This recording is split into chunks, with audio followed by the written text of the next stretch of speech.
मैं नैयर मियाँ की क्या आपसे इज्जत और वक़्त बयान करूं।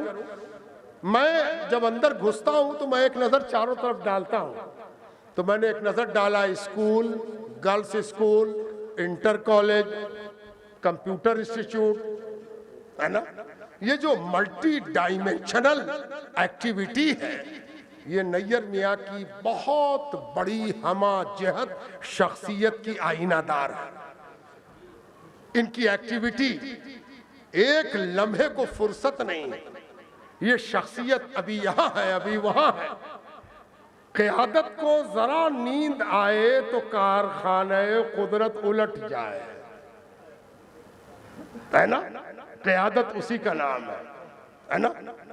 कुतुब असजा नमी जुम्बत, कुतुब अपनी जगह से जुम्बिश नहीं करता। तो मैंने अपने उस्ताद से पूछा जब मैं पढ़ रहा था, कुतुब असजा नमी जुम्बत, ये क्या मतलब इसके होते हैं। कुतुब तो चलते भी थे, आज कुतुब यहाँ है कल वहाँ, तो कुतुब असजा नमी जुम्बत। तो मुस्कुरा के मेरे शायख ने मुझसे कहा कि कुतुब जगह का नहीं ना होता है, कुतुब तो मकसद का होता है। तो कुतुब यहाँ रहे, वहाँ रहे, वहाँ रहे, यहाँ रहे, कुतुब अपने मकसद, अपने टारगेट, अपनी जिम्मेदारी से अलग नहीं होता। नैयर मियाँ कहीं हो, घर के अंदर हो, खानका के अंदर हो, मस्जिद के अंदर हो, सहन में हो, मजलिस समा सुन रहे हो या इधर बैठे हो, हर जगह वो अपने मकसद पर डटे हुए हैं। जो मोर्चा संभाले हुए हैं, उस मोर्चे से हटने का मामला नहीं है। अल्हम्दुलिल्लाह इस शख्सियत को देखकर बहुत कुछ सीखने, समझने, जानने का मौका मिलता है। बहुत सी चीजें हम देखते रहते हैं, रीड करते हैं, मुताला करते हैं, एहतिसाब करते हैं। पब्लिकेशन का काम आसान नहीं है। पब्लिकेशन का काम जो लोग पब्लिकेशन का काम करते हैं वही जानते हैं। और भी इस दौर में बिल्कुल सही फरमाया आप, उर्दू में, है ना। एक मसला तो है कि अरबी और फारसी को उर्दू में लाना, और दूसरा मसला यह है कि उर्दू को भी बाकी बचाए रखना, ये आसान काम नहीं है।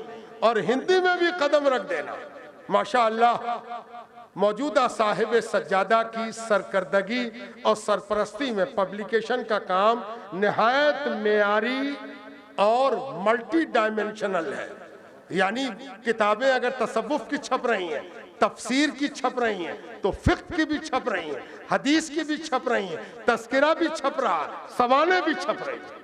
ये सब ये काम खानकाह चिश्तिया और खानकाह शेखुल आलम का मकतबा और इनकी दारुल अशात की मसरूफियात है। साथ साथ एक रिसाला निकल रहा है शेखुल आलम, जिसके कई वकी नंबर आ चुके हैं। मुझे अफसोस है कि मैं उन नंबरों के लिए कभी लिख पाता हूँ, कभी नहीं लिख पाता हूँ, वो मेरी बेबसाती है।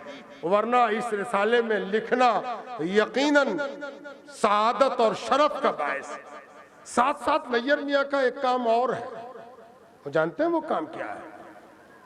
ये साबरी दुनिया एक वर्ल्ड है, साबरी वर्ल्ड, आलम साबरिया, साबरी आलम। इस आलम को हजरत नैयर मियाँ की ऐसी शख्सियत ने जोड़ रखा है। कहीं भी साबरी है, वो नैयर मियाँ के कदमों की आहट सुनना चाहता है, और नैयर मियाँ किसी साबरी को छोड़ने को तैयार नहीं है। ये बहुत बड़ी खूबी है। जिस साबरी खानका में नैयर मियाँ नजर आ जाते हैं, दिल खुश हो जाता है कि इसे कहते हैं साबरी सल्तनत का सुल्तान, कि इस सुल्तान से साबरी सल्तनत का कोई गोशा खाली नहीं है ना। देखिए यहाँ कितनी साबरी खानकाहें बैठी हुई। खानकाह अमजदिया सीवान यहाँ मौजूद है, जो इस साबरी सिलसिले की बिहार में एक अहम और मुख्तलिफ खानकाह है। साथ साथ हजरत नैयर मियाँ की एक खूबी और है, और वो खूबी ये है कि ये साबरी वर्ल्ड तक महदूद नहीं है। इन्हें मालूम है कि साबरी वर्ल्ड इस दुनिया का एक हिस्सा है। अगर हम दुनिया से कट गए तो अपनी बनाई हुई दुनिया और अपने बुजुर्गों से मिली हुई दुनिया को क्या फायदा पहुंचा सके। तो साबरी वर्ल्ड के सुल्तान हजरत नैयर मियां साहब जदीद तकाजे, जदीद मसाइल, असली तकाजों पर भी बिल्कुल टू द पॉइंट हाजिर है, मौजूद है, रहबरी के लिए, रहनुमाई के लिए, वक्त को जगाने के लिए, दुनिया को बताने के लिए। ये इनकी एक बहुत बड़ी खूबी है कि आप कभी किसी मसले में इनको गाफिल नहीं पाएंगे, और अगर कुछ बोलता हुआ पाएंगे तो यकीनन वो दानिश्वरी की वो किस्म होगी जो दुनिया को फायदा पहुंचाएगी, कंस्ट्रक्टिव होगी, तामीरी होगी, विध्वंसकारी नहीं होगी, गड़बड़ करने वाली नहीं होगी। इसलिए हजरत नैयर मियां की शख्सियत जामिया चिश्तिया के लिए अमर बनाने वाली है।